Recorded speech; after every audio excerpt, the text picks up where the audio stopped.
Hoy vamos a hablar de una historia contada en 4 actos. Primer acto. En la conferencia del 5 de junio del presidente Andrés Manuel López Obrador, se presentó a Alejandro Encinas informándonos que por fin se había firmado un acuerdo de paz y concordia entre las comunidades Aldama y Santa Marta ubicadas en los Altos de Chiapas. Estas comunidades habían tenido una diferencia y una pelea constante desde hace 40 años por tierras. Sin embargo, realmente el problema de la tierra allí en esta zona de los Altos de Chiapas era mucho más antiguo, puesto que caciques habían querido despojar de tierras ejidatarias a los propietarios y habían pagado a grupos paramilitares, o sea, fuera de la ley, para estarlos hostigando y asesinando y amenazando. Y este conflicto lo ganó la comunidad ejidataria de Aldama y ganaron la propiedad de las tierras, se le indemnizó a algunos caciques, pero después se inició en 1976 el conflicto entre las dos comunidades de Aldama y Santa Marta. Este conflicto derivó en muchas agresiones, la más fuerte en diciembre del 2017, donde 5,000 personas, entre ellas mujeres, niños y ancianos, tuvieron que huir a la montaña en pleno diciembre y allí estar escondidos para no ser agredidos por los de Santa Marta. Este conflicto finalmente fue intermediado por el subsecretario Alejandro Encinas, que todos los capitalinos recordaremos como el que sustituyó a Andrés Manuel en el 2006 aquí en la Ciudad de México como un buen gobernante. Y Alejandro Encinas, junto con el gobernador Rutilio Escandón, logran, después de muchos días de diálogo, que se pacte la paz entre ambas comunidades y se llegue a un perdón para que ambas comunidades, como decían sus ancestros, vivieran en la sabia paz y armonía, como los ancestros querían. Esto es un gran logro del gobierno de México, del gobierno de Andrés Manuel, puesto que este problema fue ignorado por décadas. Les digo que pasaron 40 años de 1976 a la fecha y por fin se logra estos acuerdos de paz que esperemos sean respetados y estarán constantemente vigilados.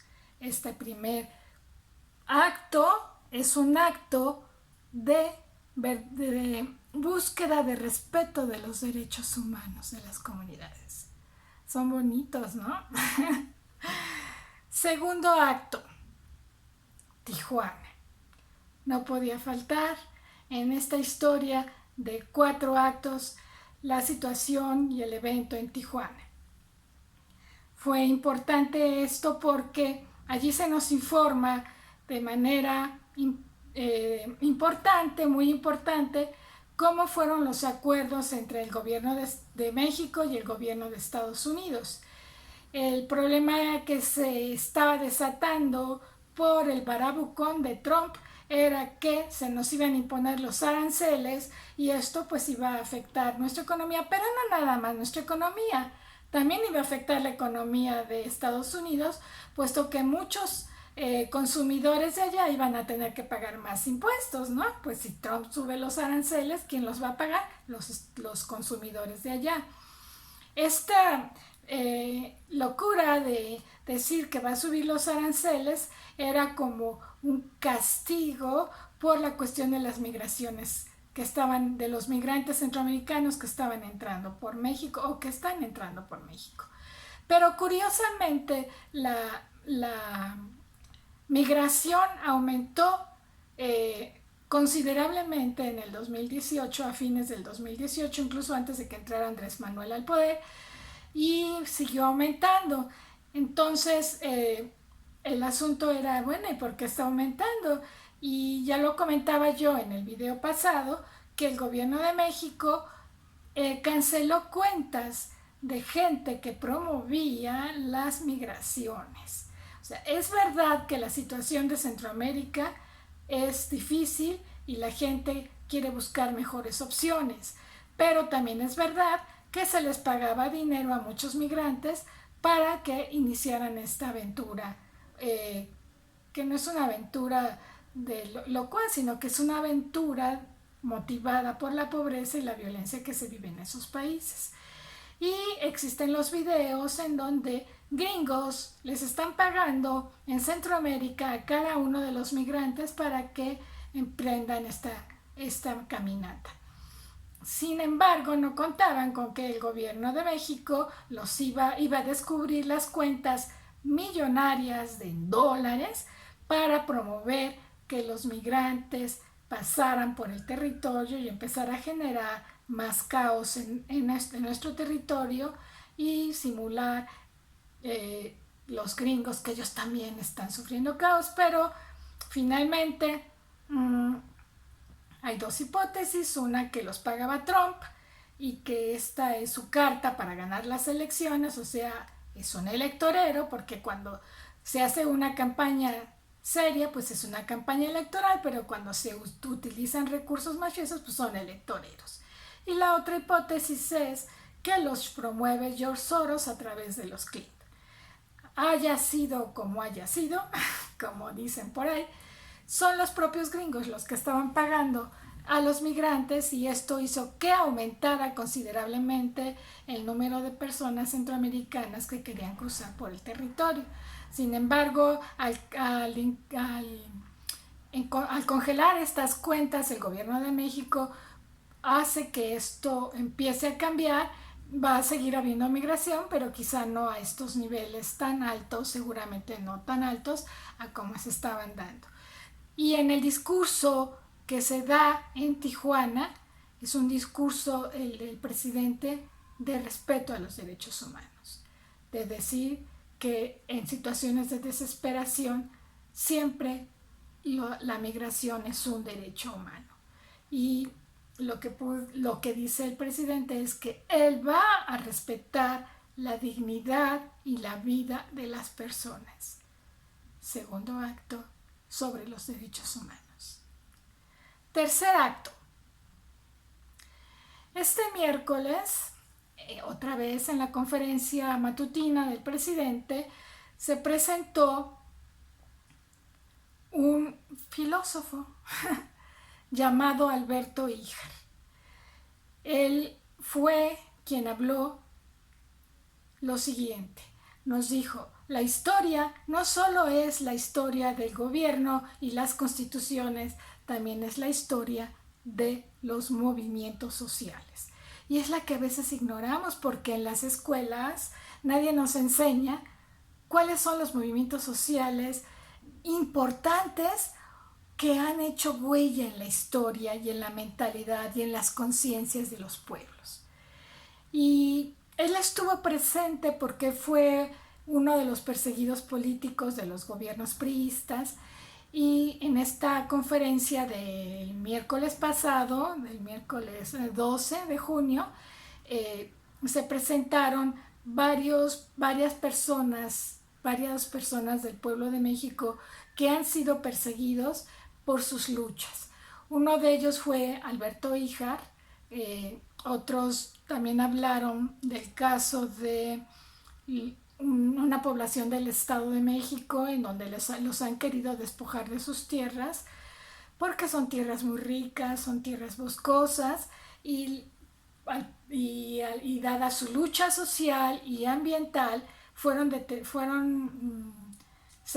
encarcelados, o sea, eran presos políticos. Ese día también se presentaron estas 6 personas del Estado de México que fueron liberadas por el gobierno de Andrés Manuel. Así que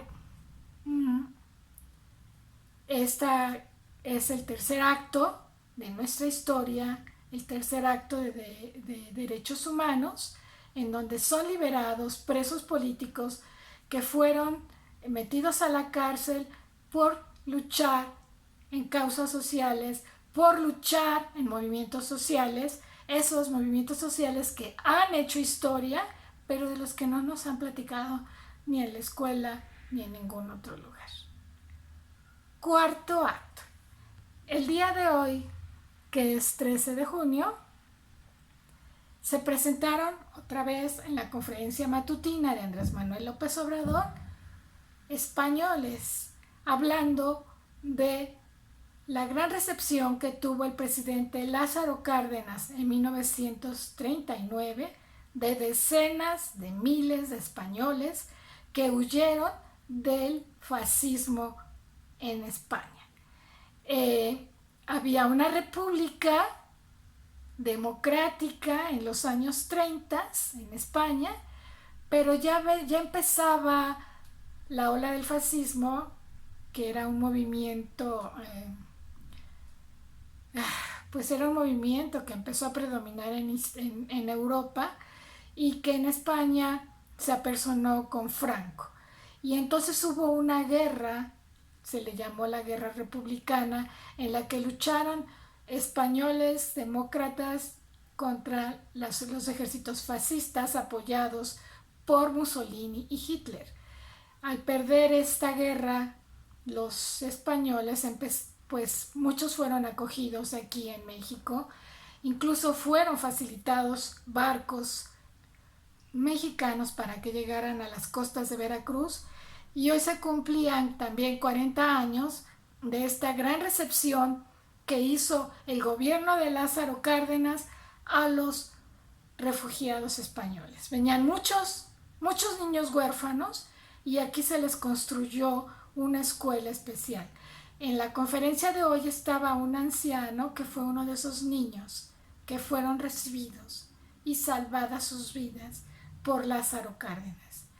Pero creo que en este acto, en aquella época nadie dijo, ay no, que no vengan los españoles, como hemos dicho de los centroamericanos. ¿Por qué?